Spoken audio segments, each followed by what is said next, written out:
Si alguna vez escuchaste hablar de la deuda externa e interna y aún no sabes qué es cada una, pues no te preocupes, aquí te lo cuento.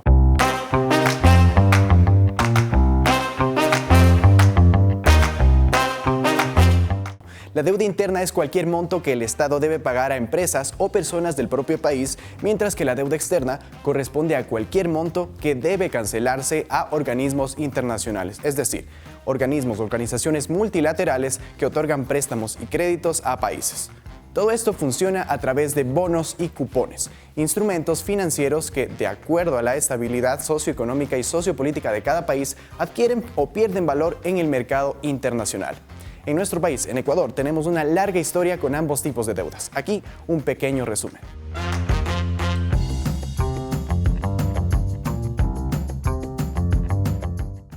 La primera deuda del país se dio por los préstamos que habían financiado la Guerra de la Independencia antes de instaurar la República del Ecuador y la construcción del ferrocarril entre Guayaquil y Quito. En 1950, Ecuador accedió al primer crédito internacional otorgado por el Exim Bank de Estados Unidos para la construcción vial e implementación del sistema de agua potable y los aeropuertos. Para entonces, el país debía 39 millones que correspondían al 1% del Producto Interno Bruto del país. Una de las principales razones por las que el Ecuador recibió financiamiento nacional se debía a la influencia de Estados Unidos en Latinoamérica, en su intento por contrarrestar la expansión del comunismo. La economía se incentivaba por la explotación de petróleo y la exportación de banano, mientras que a mediados de los 40 se inició la creación de organismos multilaterales.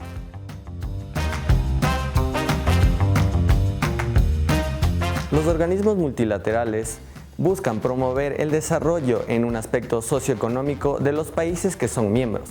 Se ofrecen líneas de financiamiento con condiciones imposibles de igualar en el mercado de capitales. Los plazos de devolución varían entre los 15 y 25 años con tasas del 3 y 4% anual. Cada proyecto debe cumplir estrictos procesos de formulación, seguimiento, evaluación que resulten seleccionados. En 1944 se fundaron el FMI y Banco Mundial. En 1959 sucedió lo mismo con el Banco Interamericano de Desarrollo, el BID. Ahora volvamos a Ecuador. En 1975 la deuda subió a 513 millones. Tres factores aumentaron el gasto público que corresponden a la caída del ingreso por petróleo, menos producción y precios, ampliación del Estado y por egresos extraordinarios de la guerra con Perú en 1981 y populismo fiscal. Ahora que sabemos todo el contexto, veamos lo bien o mal que manejaron los gobiernos la situación económica. ¿Pero qué tiene que ver el gobierno con la deuda externa? Básicamente todo. Si un país necesita hacer obras, tratar de frenar una crisis o cualquier actividad que necesite de inversión y que no cuente con los recursos suficientes, recurre a pedir un préstamo. El Estado pide créditos a organismos internacionales. O sea, que es básicamente un préstamo. Sí, pero de gran magnitud. No es el típico préstamo que alguien solicita para comprar una casa o un carro.